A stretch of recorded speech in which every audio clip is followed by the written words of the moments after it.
Welcome sa Dries TV. Kung interesado ka sa ganitong news, huwag kalimutang isubscribe ang ating YouTube channel. Maraming salamat! Welcome back again sa ating YouTube channel mga kakimpaw, and sa update natin ito, ang pag-uusapan natin ay tungkol sa mga importanteng ganap kina Kim and syempre kay Paolo Avellino. So pag-uusapan natin sa update na to ay may kaugnayan nga po sa isang aktor na bumili daw ng 48 million halaga po na property para po sa kanyang kapareha na siyang inuugnay nga po kay Chinita Princess at kay Paolo Avellino. Naku, mamaya pag-uusapan natin ng tungkol dyan, kasama na din ang iba pang ganap at confirmation about kay Kim and kay Paolo. Pero bago pang lahat, maraming salamat po sa inyong patuloy na pag-support at pagsubaybay sa mga daily update natin. Kaya naman bilang pasasalamat, narito po ang isang napili kong komento patungkol ito sa naging previous update. Mula ito kay Ginang Arlene Casis. Sabi niya dito, before ang hula na yan, Miss Ders, kung natatandaan mo, nagpahula na rin niyang si Romel kay Mamo din mismo. Kung hindi ako nagkakamali, December or January, same din kasi din, kasali din ang Kim Pao. Tinanong nga ni Romel kung may relasyon na ba ang Kim Pao. Sabi niya, sila na sekreto lang at tahimik lang sila.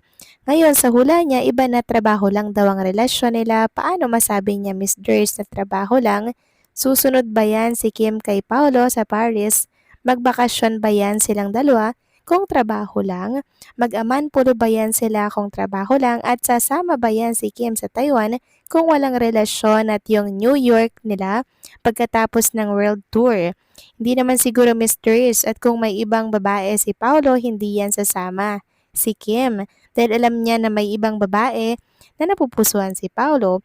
Si Kim na mismo ang iiwas dyan, at kung ginamit lang ni Paolo si Kim, mararamdaman niya ni Kim at hindi yan sila abot ng 6 na project together. Para makasigurado tayo, sana magpahula sa iba, kay Jay Costura o kay Vargas o di kaya kay Moonstar ba yun kung totoo ang hula ni Mamo. Maraming salamat po sa inyong komento, Ginang Arlene Casis. So nasabi nyo na po lahat ng rason para hindi po tayo maniwala sa mga hula po nitong si Mamo about kay Kim and kay Paolo na siyang pabago-bago. Alam nyo, mas maniniwala pa po ako sa hula ni Jay Costura, mga kakimpaw, dahil marami niya pong napatunayan na talagang nagkakatotoo. Pero sa iba, ewan ko lang mga kakimpaw ha, pero kay Jay Costura lang talaga ako naniniwala pagdating sa mga hula-hula. Although hula pa rin po yun mga kakimpaw, diba, at walang basihan, at lagi naman po silang may disclaimer na ang hula ay gabay lamang at hindi natin pwedeng seryosohin yan. Kaya naman wag tayong mag-alinlangan sa hula lang, okay? Maniwala tayo sa totoong pinapakita po ng dalawa. So maraming salamat po sa inyong komento. Ginang Arlene Casis, God bless po sa inyo at pabuhay kayo. So ito na nga, pag-usapan na natin mga kakimpaw, mga topic na nakalap natin sa update na to. At unahin na nga nating pag-usapan ang tungkol dito sa naging revelation ni Chinita Princess kanina sa It's Showtime.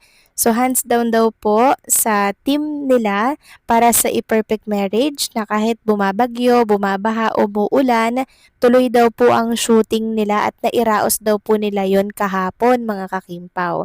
And sobrang kudos nga no si Chinita Princess sa buong team dahil talagang ginagay daw po sila. So ayan mga kakimpaw, super excited din talaga si Chinita Princess na i-reveal sa publiko ito pong kanilang pelikula ni Paolo.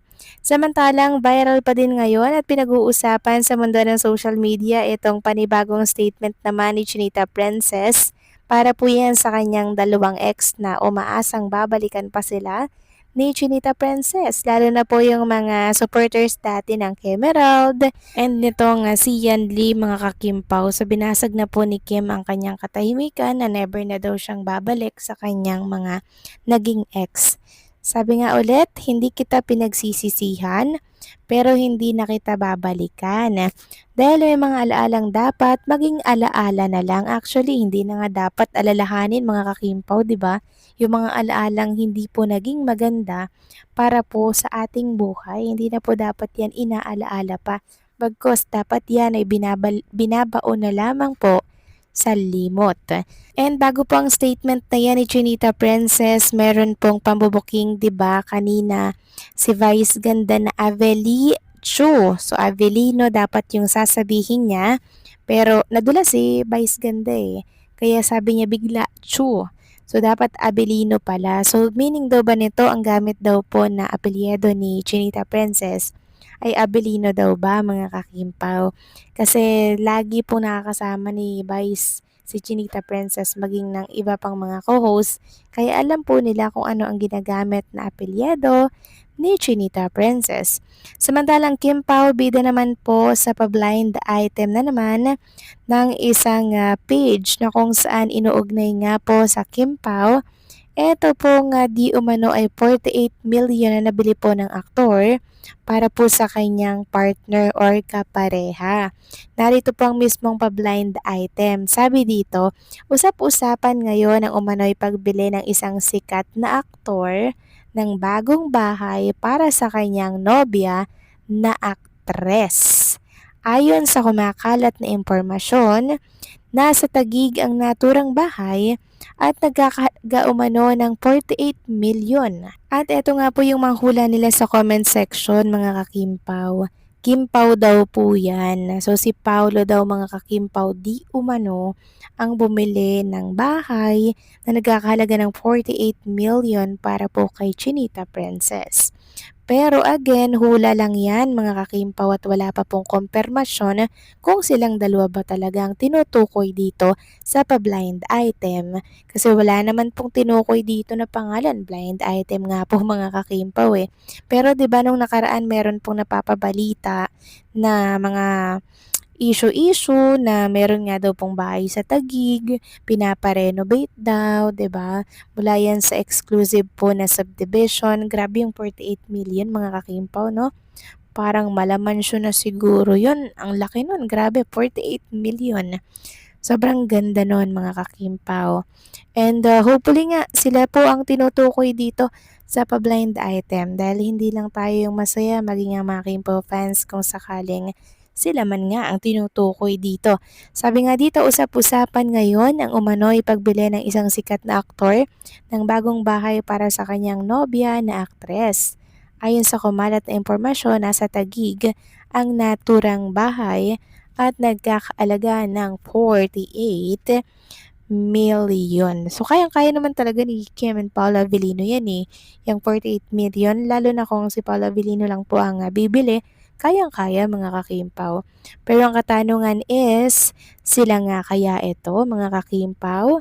Or hula-hula lang din? Pero syempre mga kakimpaw, hindi pa natin alam dahil wala naman pong kumpirmasyon sa naturang pa-blind item. Basta tayo, masaya tayo sa mga ganap sa kanilang dalawa o cam. Doon pa lang, kontento na po tayo. At bonus na lang, yung mga ganitong ganap kung meron man talaga. 'Di ba? Kayo ba mga kakimpaw, sino sa hula nyo itong aktor na tinutukoy dito sa pa-blind item na bumili ng 48 milyong halaga ng bahay at lupa? Please comment down below.